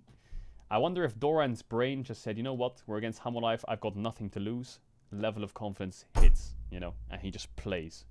But now, if he gets to a finals, he's like, oh shit, we could lose the finals. And then he plays a bit more scared, you know. Just stay locked in. Wait, Chronicler, you want to call? I've been having guests on. You want to call and give me your hot takes for MSI and maybe like a couple thoughts about LCK? I'm on a laptop, but yeah, fuck it. Quality will be a bit scuffed. Bro, get in here. Stop, oh my baby. god, there he is! There's Chronicler! How you doing, bro? You looking good! My metal fuck at you. Come on. You, buddy. I'm good. Are you on, It's bad. are you on your phone? Tomorrow. Yeah, I'm on my phone. How you doing? You good? Fine, right? It's just you and me. It's just you and me. This is kind of... I've never seen this angle from you. Damn, this is kind of... Oh Bro, my don't God. do that to me. Come on. Come Oh on. my. What are your thoughts on Right, T1 so let me- GENG for MSI then? Give me some thoughts. Or any hot takes. I mean, I think you kind of... I didn't see your GENG segment. I don't really feel well equipped to talk about any of the other teams. I think that as long as Doran can keep it together, which I hope he does. I really hope he does. I love Doran. I've talked particularly to Arnold a lot about him, right? Because Doran was a part of the when GENG was started winning tournaments, and he's always been extremely positive. And I've never heard a bad thing about Doran as a teammate. He's a big grinder, but as you're saying, I think he's also the most confident based player, and like just varies in form more than almost any other top laner. But as long as he keeps it together, I mean, T1 is still 4 out of 5 world champions, right?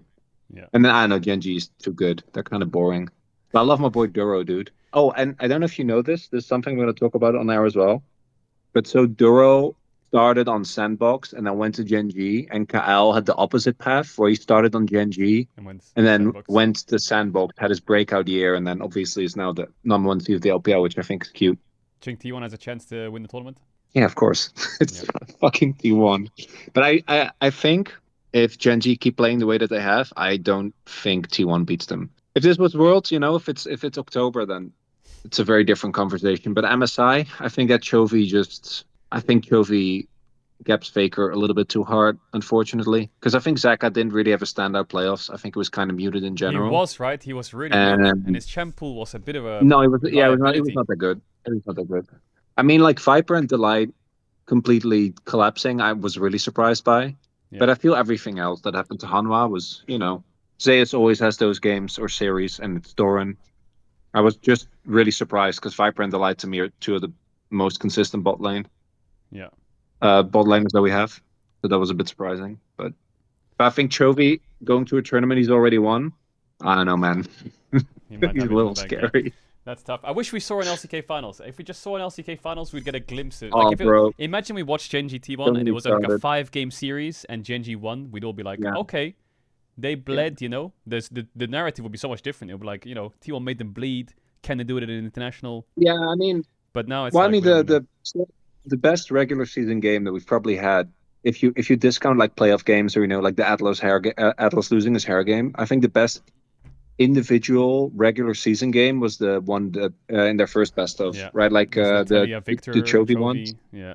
Yeah, where Chovy just fucking Victors like arcanes all over them in the end, like Yeah. that. Because not just from a like obviously that play is cool, right? But I'm telling you, being in Lowell Park, like that shit was fucking crazy. Oh my god. I mean, It was cool. wild. My favorite moment was when Chovy took his hands off his keyboard and like laughed a bit and went like this and he TP'd in.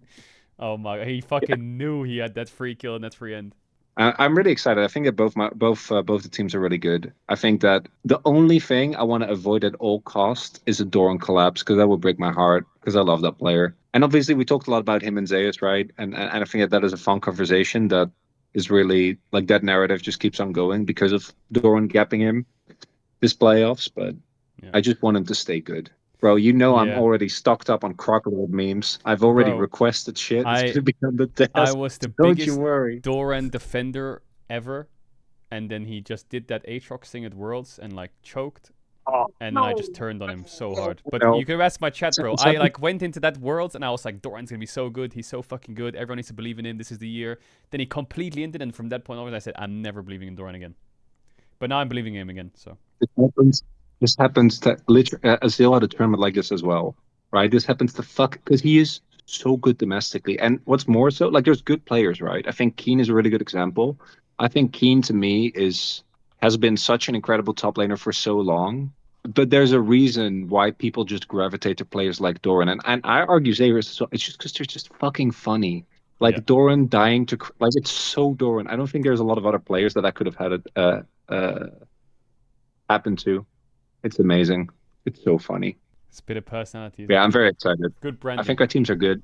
I mean, have you seen the karaoke clip of him? That's a Yeah, classic. of course, bro. Of course. The one thing I wanted, remember they beat when he was on GENG. I think they beat Hammerlife in a best of 5. Then he went into the middle of the stage and did like a dance. I think it was Yeah, Hammerlife, or maybe it yeah. was against T1 actually. I wanted him to do the same thing Yeah. when they beat Hammerlife. Nah, which I think makes sense because he obviously left Hanwha, I think, on pretty good terms, right? So I don't think he really had any reason to, as far as I'm aware, at least. And they won a good amount together. Doran is still defending LCK champion, dude.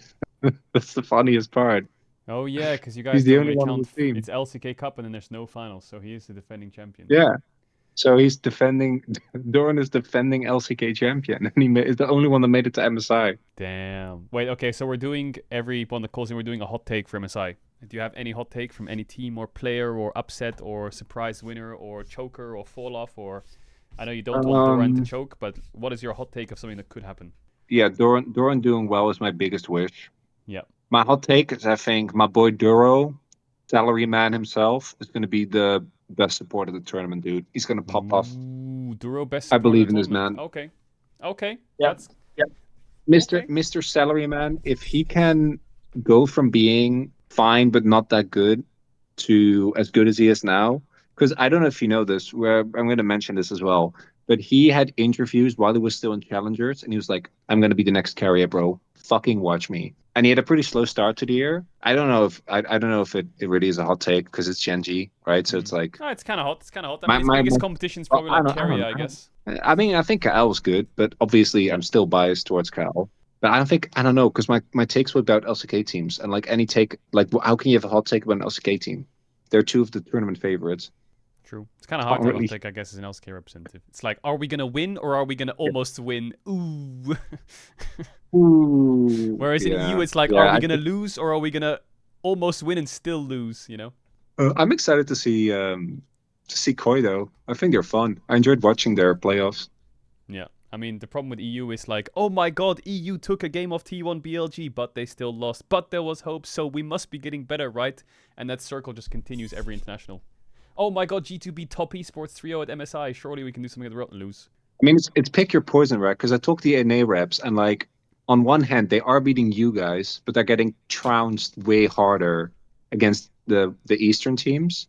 So would you rather beat NA, or would you rather take games of the Eastern teams, but not really actually Bro, beat win, NA right? any day, any day. EU's lost to NA for 2 years now. It doesn't even matter if you beat the Eastern team anymore. It doesn't matter. You have to beat like you guys are. You have to understand. There's like 2 tiers to every international. There's tier 1 where you and the LPL are just fucking duking it out like Goku and Vegeta, and then we're down here like Krillin and Yamcha. Like we're eating senzu beans. We're taking so much damage. We get one shot by the final bosses. But if we're a bit stronger than each other, then we can at least flex that. Okay, well then you gotta step it up this tournament, man. You're being carried by an LCS rep, like. Yeah. Now we got JoJo. One. Yeah. Now we got JoJo.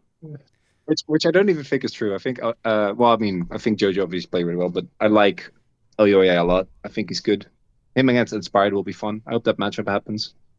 Good old Yo-Yo. I'll be very happy. I mean, last time, bro, Yo-Ya Inspired match history is not good for Inspired. No. Not good at all. I don't know what their win rate against each other is, but I can check. But I remember Rogue always lost to Mad.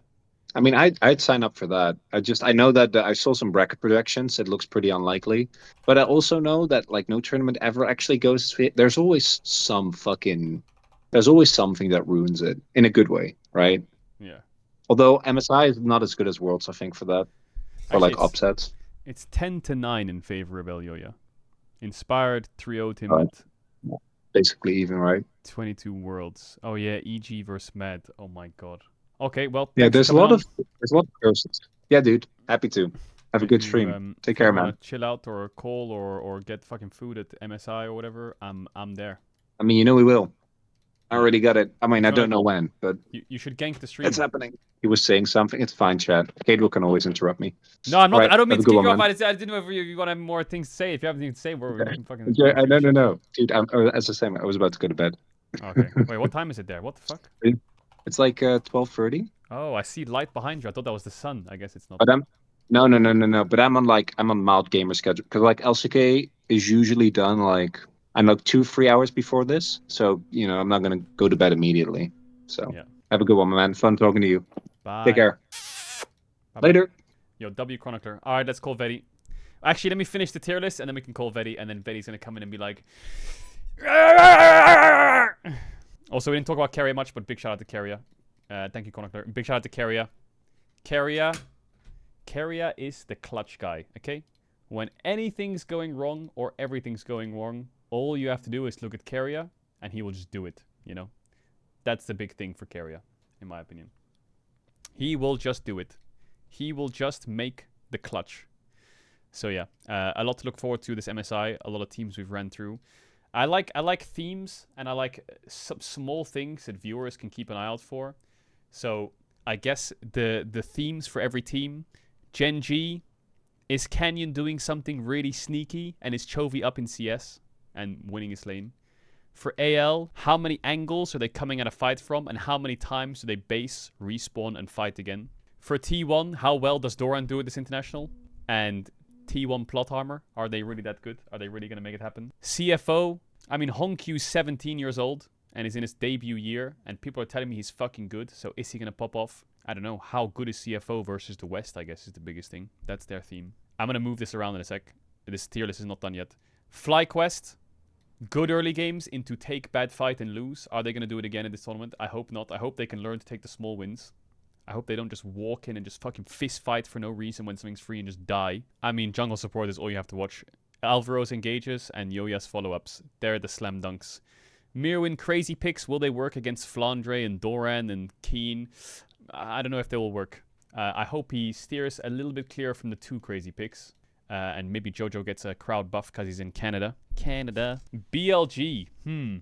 How strong are BLG? You know, I feel like what I showed you before and the big theme for BLG is, do we really need to fight this? Is it okay to give it up? Or should we get sucked into perma-fighting and taking bad fights? Or can we just give something, you know? It's okay to give something, BLG. It's okay to give something. The thing is, and I'll tell you about this, and this is very, very rich coming from me, and you're going to say fake fan, but BLG lost 5 games to AL, then they played against IG, and then they got into the finals. And in those lower brackets, Tess was losing to WE, JDG was losing to WE, IG beat WE, TES and JDG were not really existent in this playoffs. Was BLG like fully, you know, tested in those playoffs when they lost to AL to play against IG? IG was a bit all over the place. Yeah, I think my big thing for BLG is it's okay to give. Just give them a stable enough game to give room to solo lanes. And how well does Night and Bin do?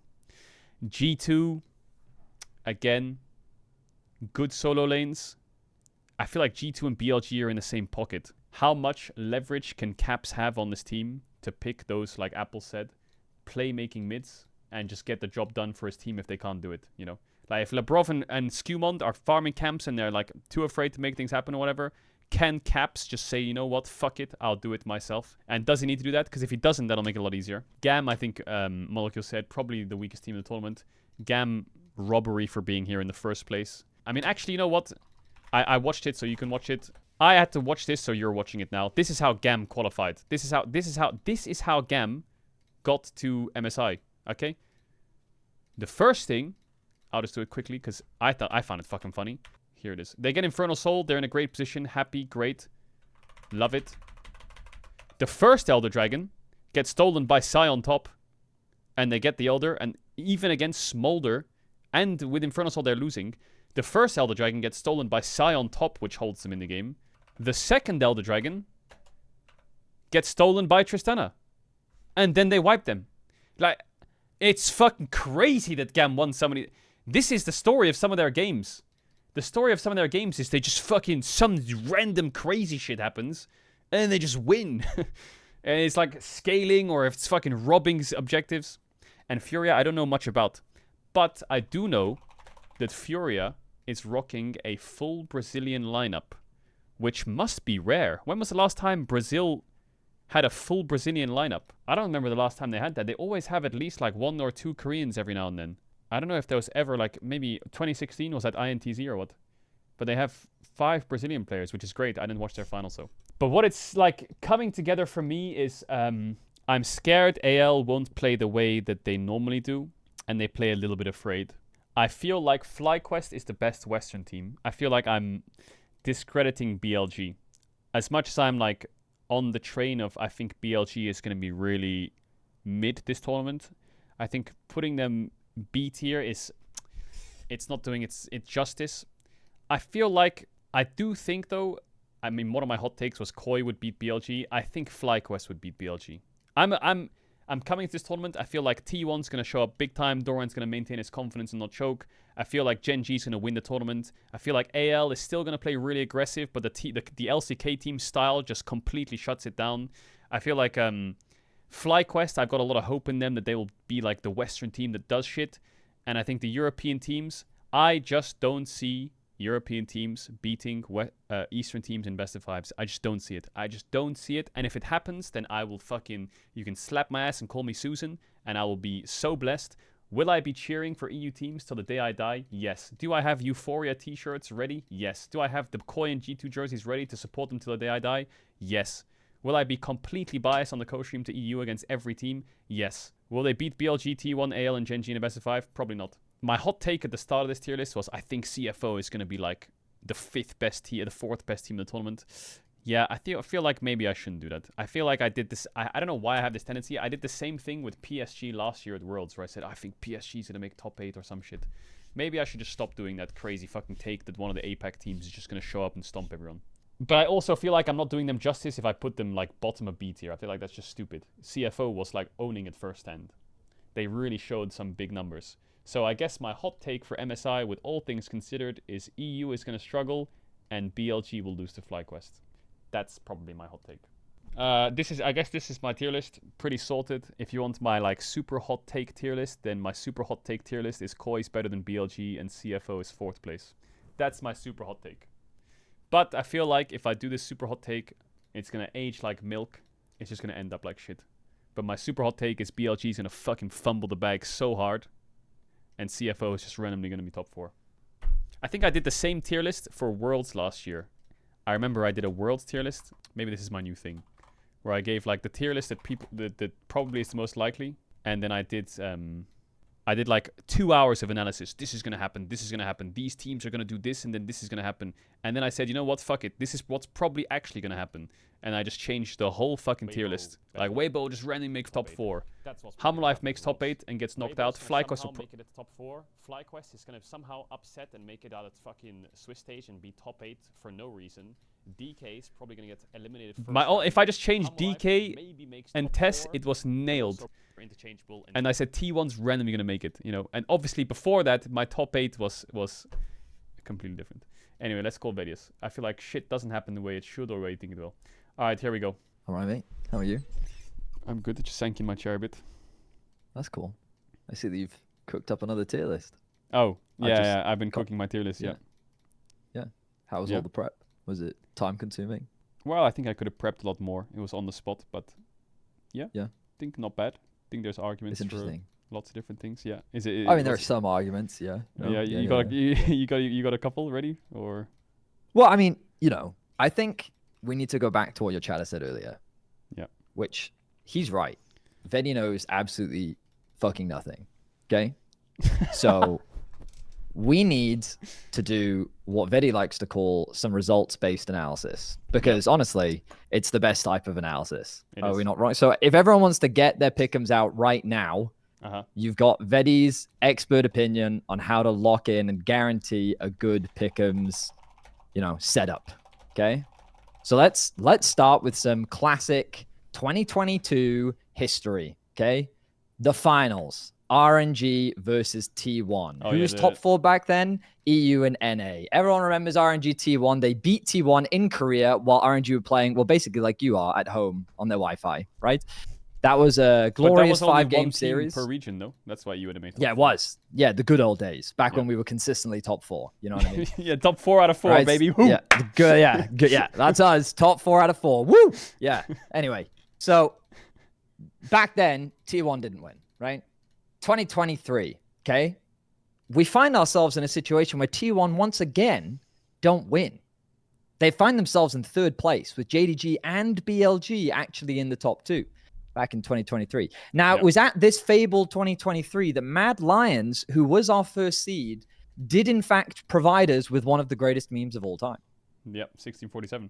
Yes, 1647 indeed. Now, back then, G2 actually knocked Mad Lions out because, of course, the format was a choice back then, which meant that, hey, EU, NA, top 6, baby. Whoo! Yeah, thriving. That's how I like to think about it. Now, 2024 is where things get interesting, okay? Because we find once again that T1 sits in 3rd place. And I don't know about you, but I'm noticing a trend. Don't you think, Caedrel? 3rd place, yeah. 3rd place, 3rd place, 3rd. Now, I think if there was another team back in 2022, T1, in my opinion, probably would have gotten 3rd place again. I'm just going to say it. I think it would have happened. If there was just another LPL or LCK team, there's a high probability. So wait, you're saying in the years that T1 finished 3rd place at MSI, they won Worlds?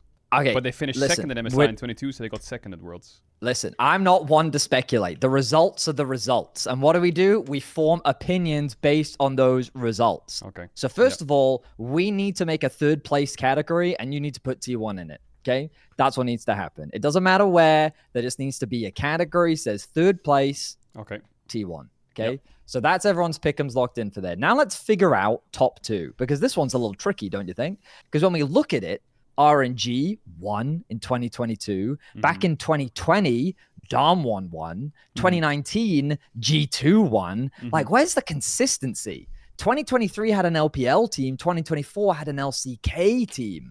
So is it a back forth type of deal where the 1st seed from LPL and LCK are just trading places? Or is it a 2-2 type of deal where LPL wins 2 years in a row and then LCK wins 2 years in a row? You know what I mean? I see what you're saying. Like, what's the trend? We need to find that trend. Now, my speculation is that I think we can give it to Gen G again. That's my speculation. I think it's a double up, or it's LPL 2 and then it's LCK 2. That's what I think makes the most sense.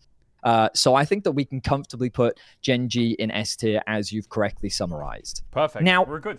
The problem with your current assessment is that you've used this thing, I don't know, like you've used your eyes to form opinions based on gameplay, which I don't think really flies when we're trying to build a tier list. I think we need something a lot more subjective, you know, something that kind of defies logic and, you know, kind of goes off the gut. You know what I'm saying? Yep. And so by that logic, we need to put BLG in second place, right? I don't think there's really much debate, because when we look through the history, back in 2023, BLG surprised everyone and made top 2. True. Last year, BLG again made top 2. True. Last year at Worlds, they made the final, right? True. And I just think that based on, you know, science, that BLG is just very likely to just finish in second place again, which then, of course, means that AL is going to be our LPL international chokers, right? Ooh. That's what that means through a process of elimination. Okay. So the question then becomes, which is the team that upset them? Because last year, it was G2 that upset Top Esports. We can both agree, right? The incredible 3-0 that absolutely no one predicted. Yeah. That was pretty insane. You know what I mean? So now we just got to contemplate which of these teams is going to upset them. Mm-hmm. Now, of course, you and I, we're professionals, right? We would never say something contrarian just for the sake of being contrarian. We often like to use informed logic and smart decision-making to put teams where we believe that they should rightfully go, right? Mm-hmm. But quite frankly, fuck NA. It's going to be EU number 1. So Koi is going to upset AL, right? Because NA's won fucking enough, all right? I've had enough, okay? Listen, FlyQuest got knocked out in play-ins last year, okay? Facts. I'm going to bring this up again because NA's conveniently forgetting this. They're all like, oh, NA keeps beating EU. You guys lost in play-ins, okay? 100 Thieves also got knocked out before they even got to the Swiss stage. I haven't forgotten. And normally what happens, it's the NA's bottom seed. Well, guess who NA's bottom seed is this time? You've only got one. Their first seed is their bottom seed. Their first seed is their bottom seed. Oh my god! It's the logic tracks. You're seeing where I'm going with this. Yes. So that means that it's got to be Koi or G2 that upsets AL. They're one of the teams that's naturally going to make the upset happen. What about CFO? Now, there's a price. That's the thing. One of them has to be sacrificed to CFO. One of them has to be. It's a tough one to call. You know what I mean? G2 like, can take it. Right, who is... All right, you made your decision? Yeah, you're good? They can take the headshot. Cool, great. I feel like JoJo Canada G2. crowd buff Thanks. is better than G2 just rocking. Yes, we're bought in. All hype on the JoJo. So that means, right, based on this logic, we've got a comfortable top 3, right? We got GENG, BLG, T1, a rehash of last year. Then 4th place, we've got an EU team, Koi, making an amazing miracle run happen where they're upsetting AL or something, right? Then you've got CFO, probably in the lower bracket, knocking out G2 to the surprise of absolutely no one. And then FlyQuest, what's probably going to happen is G2 and CFO are going to match up. All of EU is going to be like, oh my God, we got a really amazing matchup. This is totally winnable. What happens? Choke, right? We lose. Then AL plus FlyQuest get matched up. AL absolutely demolishes FlyQuest. We all think, oh no, AL's going to look amazing. There's nothing that we can do. What chances do we have? AL moves into the next round. They then beat CFO, and then they meet against Koi, who Koi obviously win, right? That's how the magic is going to play out. Then Koi will probably lose to T1, who will then lose to BLG, who will then lose to GENG. Tournament settled. There you go. There's your pickings. The script writers have taken notes. The script writers. You can't refute the logic at any point, really, can you? Everything I just said, completely plausible. What's the slogan for this year's MSI? Is it released yet? Do we know? Because last year was Take Notes, wasn't it? This one is, I think it's Ignite the Fire. Ignite the Fire Within. What can we read into that? Ignite the Fire. Faker's going to run Ignite in one of his games, probably. Well, that was a good tier list.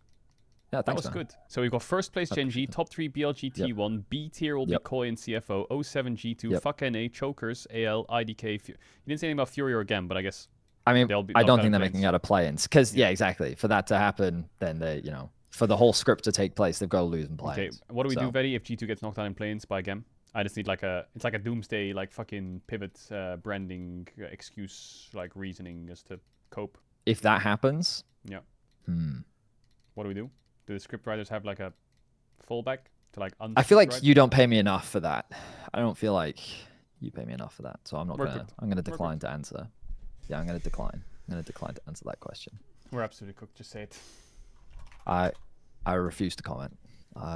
Give me 12 months of subs, and then you can get an answer out of me. Until Bro, then, you're not getting any fucking gifted. Who did you use your prime on this month? I haven't. I actually haven't. It's just been sitting there. And what about the last month? Think maybe Medic got it. Maybe.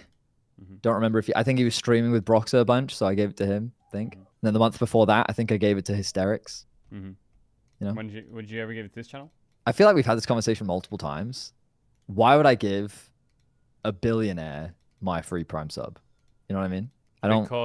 Because you're a homie, and homies are homies. You know. You're like all I'm saying is, if I had a prime, I'd give it to you. I mean, that's great, but you do realize that the difference between you and me is that you have, I think, 1.5 million followers, and I've got like 20. You know what I mean? So I feel like the impact of that would be somewhat different. What you'd basically be doing is you'd be giving a $5 to a homeless man on the street, whereas I would be coming to Jeff Bezos' headquarters, and I'd be like, "Please, hey, sir, don't forget it's free. It's free. It's please, sir, take my free money." It's free. That's what that would be. You could buy everyone in the chat a house. Meanwhile, you're asking me for my prime. That's kind of crazy. I'm just saying. It's free. You know what I mean? Free. When the real question is, when are you gonna? Because like I hear you just shitting on EU, but when are you gonna save us? You know what I mean? When is Los Ratones winning Worlds? That's the real question.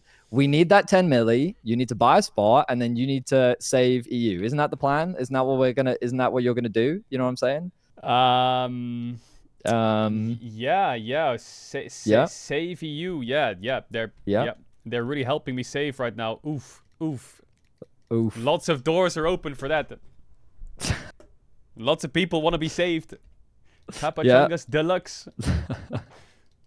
Just got left, right, and center. A bunch of people being like, "We'll give you 10 milli, no problem." Bro, feel like there's a cool kids club and everyone's just like, nope, we're good. You know? Cool. So maybe no one needs saving, you know? Maybe we'll just have to go save somewhere else. But could you beat CFO is the real question. Could you beat CFO? Could you do that? Los Ratones? Could they beat CFO? I mean, their top laner watches Baus on the daily, and that is actually not even a fucking meme. No, I know. So every time I see a top laner proxy, I'm like, I know where they learned that trick from. Yeah, it's actually good. It's actually good to do. I mean, you're right. He's redefining what it is to be a pro player. Chat, remember to sub to literally anyone else. Literally, Yankos is streaming right now. What? You've changed it from me. Yankos. Normally you just did Medic. You did sub to Yankos normally right you just now. Did Medic, and now you're just doing everyone else. The Baus could do with some subs right now. Like, look at him. There's also what? All right, and moving on. I'm gonna call Yamato real quick. Hello. Yamato, how you doing? I'm good. Are you streaming? You have streamer voice. Yeah, I'm streaming. How do you know? Hello. Oh, you have streamer voice. I know your streamer voice. Yeah, it's like a little bit louder than normal, right? A little bit, you know, you had some to it. Okay, Yamato, I have one question. What's the question? I finished my tier list. It's all kind of done. Show me. It looked like this or something. Yeah, it looked like this. My hot take. Hey, yo.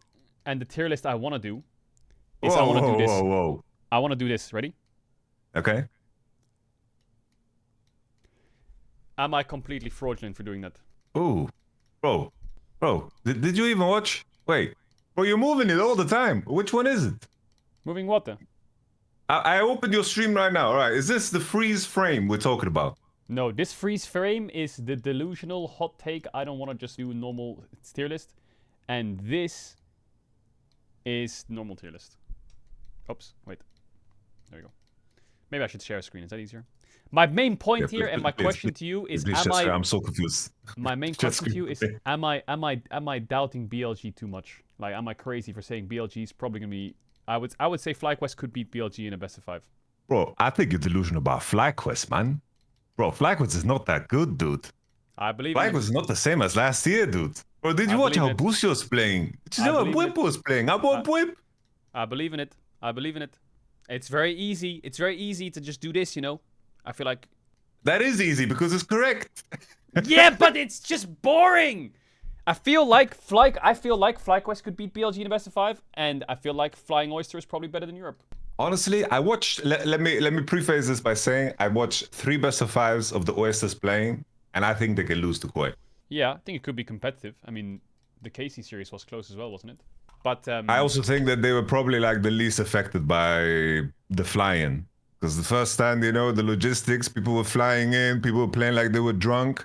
Like, keep in mind, you know, Yike, he was 4 levels behind Umti, you know, like, it was, like, she wasn't correct during this competition, you know? And then talking to Team Liquid too, they were just saying, oh, we were also jet lagged as fuck, we flew in 2 days before, we were cooked. I thought they boot camped, you know? But now this is for real, you know, they're flying out to Canada. Well, And they actually have some time. T1 They have didn't some. leave yet, I think. Yeah, they shouldn't. Bro, But, they want to play NA solo queue, bro. do you think FlyQuest would beat Koi and G2, or do you think EU would beat them? We're not sure. Could be close. Honestly, I don't know. I might be overestimating Koi, but I kind of like how Koi played their early games, man. Kind of like how they played their early games, and I think that this is where FlyQuest could potentially suffer, man. Like Busio and Bwipo have not been playing well this split, in my opinion. Yeah, of course. By like their own standards, you know. Like they elevate risk for no damn reason, but at the same time, I think like Inspired by far is the best Western player. He's fucking devious. You know, G2 is also a crazy one. Because let me ask you this: if you just remove both finals, which is very difficult, remove both finals from your mind, and think about how they played leading up to the finals, the 2 best of 5s that they won. If you isolate those only, like they beat Fnatic and then they beat Koi, and then the finals didn't happen. What is your opinion about G2? I don't know. It's hard to remove finals from your brain, but it is hard. I know it is. But play this game with me. Wasn't the Koi series before that like Caps was just fucking gapping JoJo super hard? Was that the one? Caps was slinging, bro. He was slinging. He was in the pocket, you know. And they were playing on side. You remember they were playing like Camille and shit, and they were playing on side lanes. But I think G2 are good. But they are just, I think Labrov and Skumont just don't deal with the lights too well. They're more confident. Not like the lights are gonna be very bright during MSI, so it's gonna be a problem. But at least they have some time to ease into it because they can lose one or maybe a game or 2. But I think G2's gonna choke. That's what I'm saying. Yeah, I just don't see it. I just don't see it. Like, I feel like Elioya Alvaro, I just feel like they're going to rock up and they're going to play good and the game's going to be stable. And I just feel like... Yeah. I had this conversation with Apples, but basically the conversation was around Labrov and Skumon in the finals didn't do anything. Like, they just kind of were AFK a bit at the time. And Caps was playing champs like Ryze and Annie, trying to fucking run around the whole map, trying to make things happen as much as possible, taking the responsibility to actually make the game playable and shit. And I'm afraid that like that trend probably continues, right? Where Caps is running around the map trying to make shit happen and nothing's happening around him. Yeah, it's like it's always been. It's like you played against Caps too, right? You were selected during those days. It's like that was fucking 7 years ago, yeah, but yeah. But Caps' level always is kind of like the canary in the coal mine, you know? If like is he underperforming, he's trying to solve problems he shouldn't be solving. Yeah. That's always my take, you know? And I feel the same way now because I look at those 2 best of 5s that they won. Maybe the Fnatic one less so because Fnatic is just, you know, ass.